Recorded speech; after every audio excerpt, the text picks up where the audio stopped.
የሉቃስ ወንጌል ምዕራፍ 24 ቁጥር 13 33 እነሆ ከእነርሱ ሁለቱ በዚያ ቀን ከኢየሩሳሌም 60 ምዕራፍ ያህል ወደሚሆን ኤማሁስ ወደሚባል መንደር ይሄዱ ነበረ። ስለዚህ ስለሆነው ነገር ሁሉ እርስ በርሳቸው ይነጋገሩ ነበር። ሲነጋገሩ ሲመራመሩም ኢየሱስ ራሱ ቀርቦ ከእነርሱ ጋር ይሄድ ነበረ። ነገር ግን እንዳያውቁት ዓይናቸው ተይዞ ነበረ። እርሱም እየጠወለጋችሁ ስትሄዱ እርስ በርሳችሁ የምትነጋገሩት እነዚህ ነገሮች ምንድን ናቸው? አላቸው። ቀሌዮጳም የሚባል አንዱ መልሶ አንተ በኢየሩሳሌም እንግዳ ሆነህ ለብቻ ትኖራለህን? ወደዚህ ቀኖች በዚህ የሆነውን ነገር አታውቅምን? አለው። እርሱም የምንድን ነው አላቸው።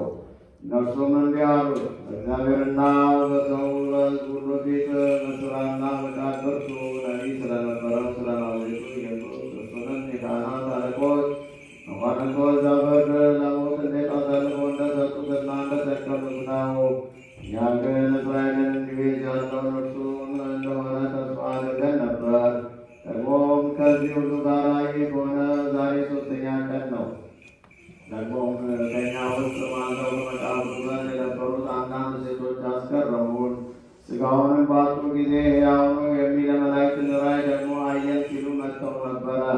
ከእኛም ጋር ከነበሩት ወደ መቃብር ሄደው ሴቶች እንደነገሩት ሆኖ አገኙት። እርሱ ግን አላገኙትም። እርሱም ከእናንተ ማታስተውሉ ነቢያት የተናገሩትን ሁሉ ልባችሁ ከማመን የተገኘ ክርስቶስ ይህንን መከራ ይቀበል ዘንድ ወደ ክብሩ ይገባ ዘንድ ይገባ የለምን? አላቸው።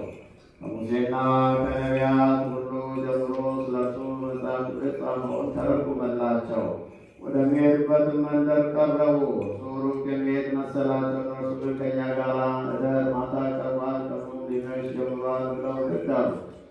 እሱም ግን ሊያድር ገባ። ከእነርሱም ጋር በማዕድ ተቀምጦ ሳለ እንጀራውን አንስቶ ባርኮ ቆርሶ ሰጣቸው። ዓይናቸውም ተከፈተላቸው፣ አወቁትም። እርሱ ከእነርሱ ተሰወረ። እርስ በርሳቸው በመንገድ ሲናገረን መጻሕፍት ሲከፍትልን ልባችን ይቃጠል አልነበረምን? ተባባሉ። በዚያች ሰዓት ተነስተው ወደ ኢየሩሳሌም ተመለሱ። 11ዱና ከእርሱ ጋር የነበሩ ጌታ በእውነት ተነስቷል፣ ለስምዖን ታይቷል እያሉ በአንድነት ተሰብስበው